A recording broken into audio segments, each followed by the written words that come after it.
Buenos días. En la clase de hoy hablaremos sobre la polaridad de la molécula.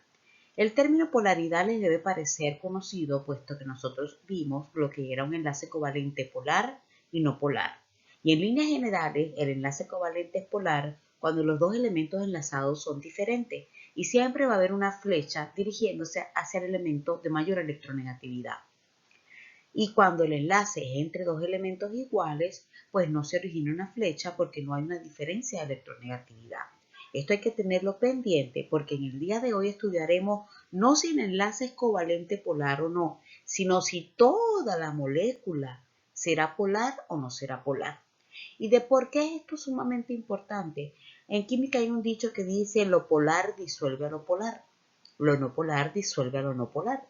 Y entre otras características químicas, el hecho de que la molécula sea polar le da reactividad a la misma y la hace soluble en solventes polares. ¿Cuándo una molécula es polar? Cuando la suma de los dipolos, es decir, los vectores de los enlaces que están formados dentro de ella, no se cancelan. Se dice entonces que μ, o diferencial de electronegatividad, es diferente a cero. Cuando una molécula es apolar o no polar. Cuando la suma de los dipolos, es decir, de los vectores de sus enlaces, no formen una resultante, es decir, se cancelen. Se dice entonces que μ es igual a cero. ¿Qué debemos tener en cuenta a la hora de evaluar la polaridad de una molécula? Debemos seguir los siguientes pasos. Primero, realizar la estructura de Lewis o Lewis como lo aprendimos en la primera clase de este tema. Luego, representar la estructura de ese compuesto con su geometría molecular correcta. Este segundo paso lo resalté porque es quizás para mí el más importante. Si hace las estructuras de Lewis o Lewis bien, pero no representa la estructura con la geometría molecular correcta, entonces la suma vectorial la harás mala. Por lo que es importante que después de que realices la estructura de Lewis, verifiques la geometría molecular y la hagas el dibujo de forma correcta antes de colocar los dipolos y evaluar definitivamente si los vectores se suman o se cancelan. Hagamos un ejemplo. Evaluemos la polaridad de la molécula de agua. Y lo vamos a hacer como que dos estudiantes lo estuviesen haciendo y uno lo hace con la geometría correcta y el otro lo hace con la geometría incorrecta. Así les puedo visualizar la importancia que tiene la geometría molecular a la hora de evaluar la polaridad de una molécula. Sabemos que el agua, si le hacemos la estructura de Lewis o Lewis, el esqueleto más razonable sería colocar el oxígeno en el medio y los dos hidrógenos a los lados, puesto que el hidrógeno no puede ser nunca átomo central, quedándonos la estructura de Lewis de esta forma. Luego, nosotros evaluamos que esta molécula es del tipo AB2 con dos pares de electrones libres, por lo que su geometría correcta tiene que ser angular, de esta forma. Ahora bien, imagínense como les dije que un estudiante lo hizo con la geometría correcta y otro lo dejó así, no lo colocó sino lineal con la geometría incorrecta. Evaluemos cada enlacecito por separado.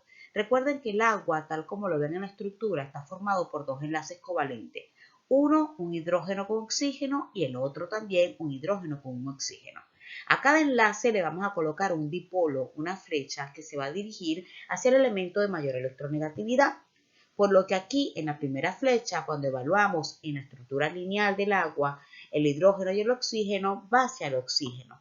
Y la segunda flecha también irá hacia el oxígeno. Les adelanto que un dipolo nunca va a ir hacia un hidrógeno, puesto que de todos los elementos que forman enlace covalente, este es el elemento de menor electronegatividad, por lo que nunca una flecha va hacia allá. Ahora bien, en este caso, los vectores nos dieron de esta forma. Veamos en la otra molécula. Colocamos los vectores dirigiéndose hacia el oxígeno, ya que es el elemento más electronegativo, y nos da de esta forma. En la primera estructura, en la que tiene la estructura lineal, vemos que los vectores tienen la misma dirección, pero se chocan, sentidos encontrándose, por lo que aquí se cancelan y se dice que el agua no es polar, mientras que con la geometría molecular correcta los vectores se suman, van los dos hacia arriba, por lo que la molécula es polar. Y sabemos que el agua es una de las moléculas más polares que existe, por lo que la estructura geométrica correcta de forma angular es lo que demuestra esta propiedad del agua. Si hacemos la geometría incorrecta, nos hubiese dado no polar, cosa que es falso. Hagamos otro ejemplo y evaluemos la polaridad del amoníaco, NH3. ¿Será polar o no polar? Lo primero que vamos a hacer es la estructura de Lewis-Lewis y como sabemos que los hidrógenos no pueden ser átomos centrales, el nitrógeno va en el medio y los hidrógenos van alrededor de este. Sabemos que es una geometría AB3 con un par de electrones libres, por lo que su estructura es piramidal. Luego evaluamos la polaridad de cada enlace y ya sabemos que en un enlace nunca la flecha se dirige hacia el hidrógeno, por lo que los vectores nos quedarían dispuestos de la siguiente forma. Como pueden verse, los vectores se encuentran y todos van hacia arriba, por lo que nunca se cancelan. Se dice que mu es diferente a 0 y el amoníaco es una molécula polar. Hagamos otro ejemplo y evaluemos la polaridad del metano, CH4. ¿Será polar o apolar? Recuerden que apolar es lo mismo que no polar. Les voy a adelantar algo. Los hidrocarburos, ¿qué son hidrocarburos? Compuestos que nada más tengan carbono e hidrógeno. Los hidrocarburos siempre serán apolares, es decir, no polares. Siempre que usted vea un hidrocarburo, él carecerá de polaridad, es decir, será no polar. Vamos a demostrarlo. Vamos a hacer la estructura de Lewis para la molécula de metano. Sabemos que el átomo central por excelencia es el carbono y que los hidrógenos quedarían dispuestos alrededor de él. De esta forma, y como es una molécula del tipo AB4, su estructura sería tetraédrica. Evaluamos cada enlacecito que hay aquí. Aquí hay 4 enlaces carbono-hidrógeno y colocamos el vector hacia el elemento más electronegativo. En este caso, el carbono, puesto que un vector, una flecha, nunca irá hacia el hidrógeno. Imagínense que ustedes están evaluando la polaridad entre un enlace entre un carbono y un oxígeno, pues el vector o la flecha irá hacia el oxígeno, que es el más electronegativo. A la hora de hacer los ejercicios de polaridad en casa, tú te puedes apoyar con la tabla periódica para evaluar la electronegatividad de los elementos. Colocamos cada vector dirigiéndose hacia el carbono y en las estructuras tetraédricas para evaluar la polaridad les voy a dar un consejo. Imagínense que usted está dividiendo la molécula por la mitad, de esta forma, y que los 3 vectores que están en rojo los va a evaluar separados y los va a comparar con el vector que está en azul. Es decir, vas a dividir la molécula por la mitad y vas a evaluar los vectores que están hacia abajo con respecto al que está hacia arriba. Estos vectores que están aquí en rojo forman una resultante, como todos van hacia arriba, forman una resultante que va hacia arriba, que se va a encontrar con el vector opuesto, es decir, el único que está en el lado de arriba.